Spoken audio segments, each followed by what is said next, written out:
Yo tengo una percepción en algunas cosas diferente a lo que se ha dicho y en algunas cosas cercana. Qué bueno, ¿no? Pues si no diría lo mismo sería aburridísimo. Entonces, yo lo que creo es que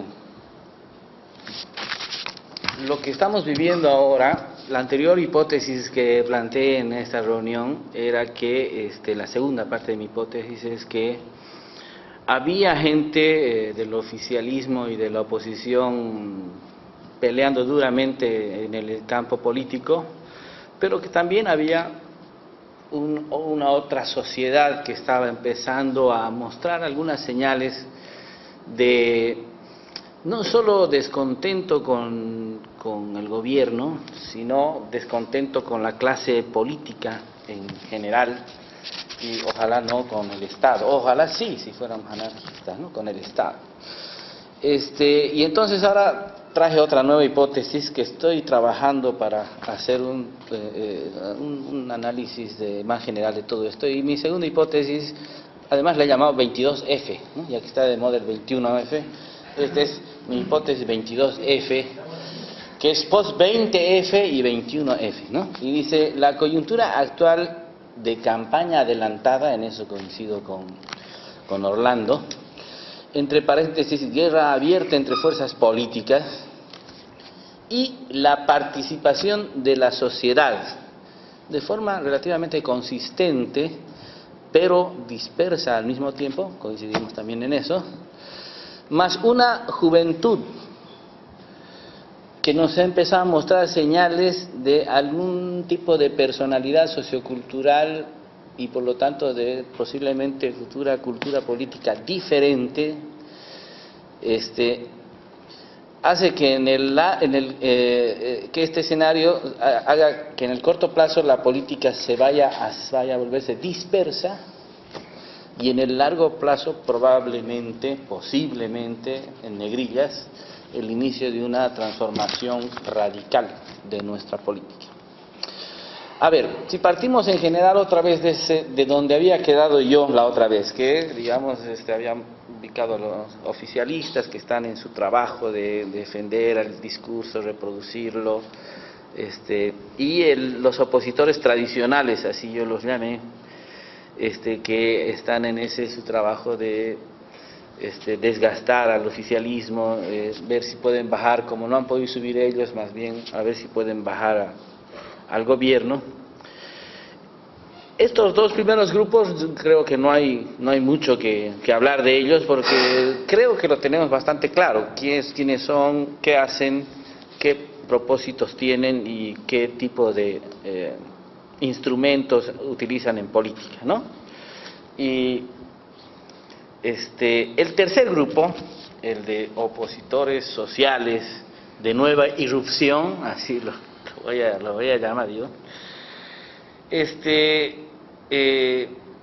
creo que son algunos que habría que detenerse en ellos un poco para reflexionar quiénes son y qué están haciendo acá y hacia dónde van, ¿ya?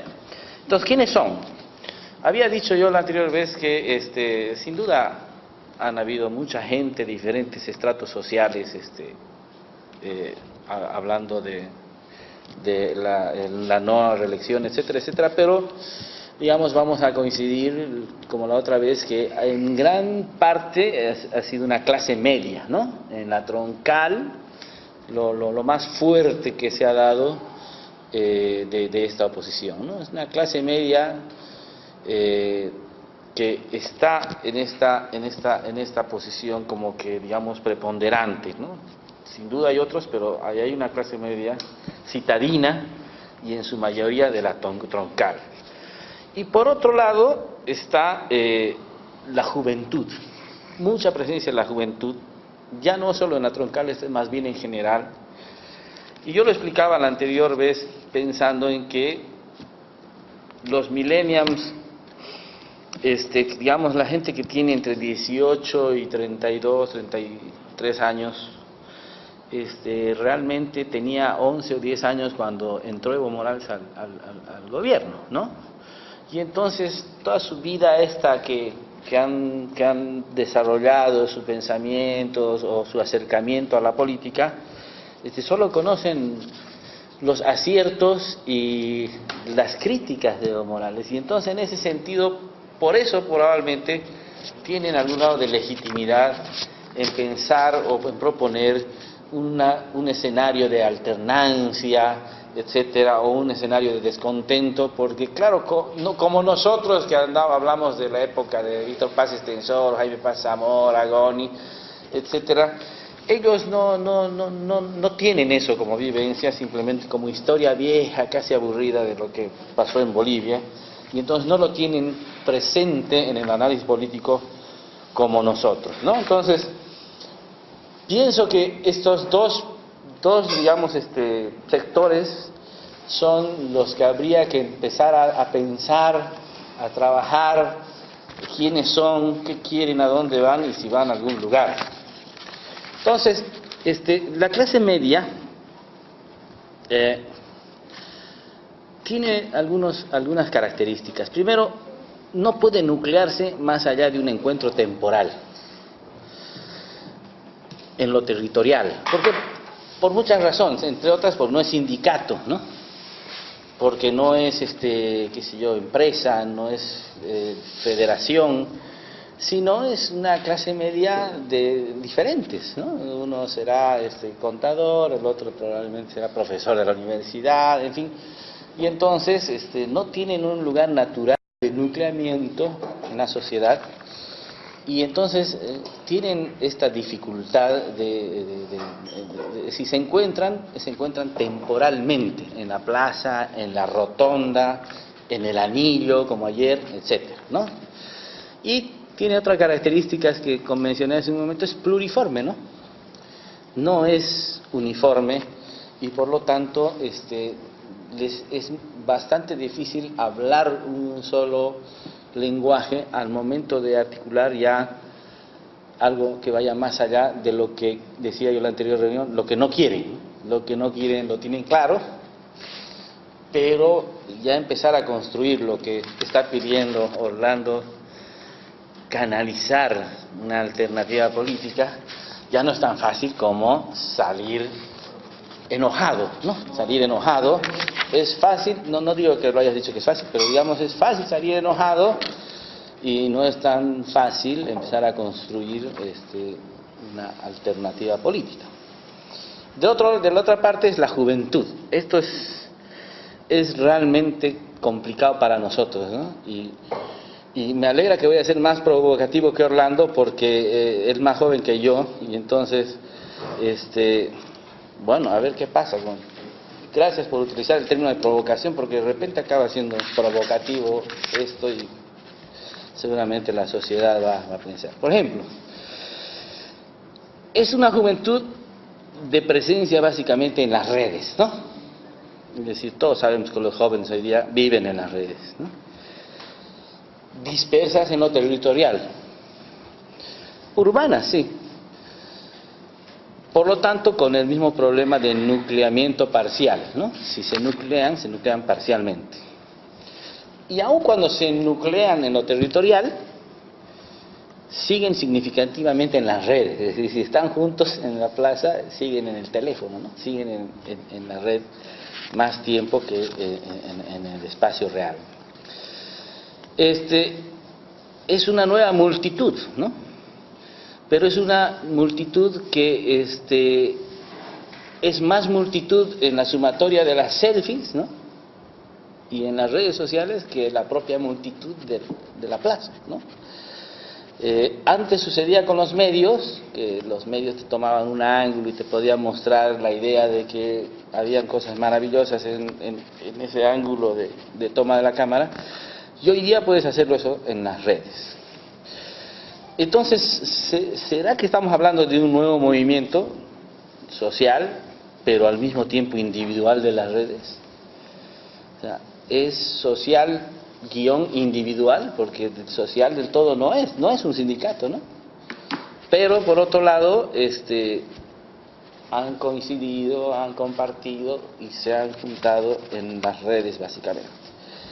Entonces, los propósitos de esta juventud. Y esto no es crítica, va a sonar en tono de crítica, pero después voy a aclarar que no es crítica, ¿no? Los propósitos, por ejemplo, son de corto plazo. Y no porque lo critique, porque diría que en política siempre hay que pensar en el mediano o largo plazo, sino porque así piensa la juventud hoy día.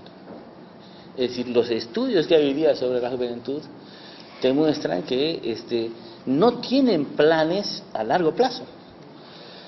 Y el modelo del antihéroe es la persona, como sus padres, que tuvieron un mismo trabajo toda su vida. Ese para ellos es el modelo del antihéroe. Eso en las encuestas que les hacen es lo que no quieren ser. No saben exactamente qué quieren ser, igual como dijimos en política, pero sí saben exactamente lo que no quieren ser, que es lo que nosotros probablemente siempre quisimos ser, ¿no? Tener un trabajo estable, ¿no? Vivir felices en este mundo. Ellos no quieren ser eso.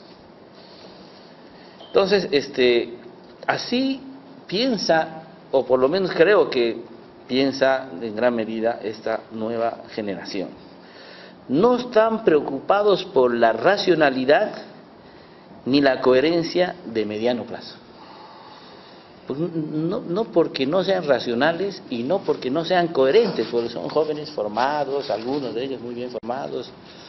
Es decir, porque el mediano plazo no les interesa, y entonces es la famosa cultura del WhatsApp, ¿no? ¿Cómo podemos hablar de temas de mediano plazo en 5 líneas? Porque si ponemos 15 líneas en WhatsApp nadie te lee, ¿no? Si en 5 líneas, ¿cómo podemos pensar más allá del corto plazo? Es muy difícil. Y entonces esta es una de las características que hay que ir pensando que va a formar parte del futuro.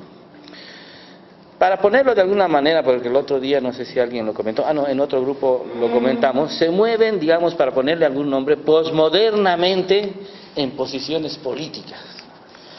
¿A qué me refiero? Porque es muy ambiguo, ¿no? Se mueven posmodernamente en posiciones políticas. Por ejemplo, en estos últimos procesos que hemos vivido, he escuchado cosas como, por ejemplo, a veces son excluyentemente nacionales, defienden Bolivia, defienden la constitución anterior que era republicana, etcétera, y luego no son nacionales, se vuelven regionales, ¿no? Y entonces cambian todos los colores y las banderas y de nuevo adquieren posiciones políticas en otro plano, ¿no? Son demócratas o conservadores al mismo tiempo,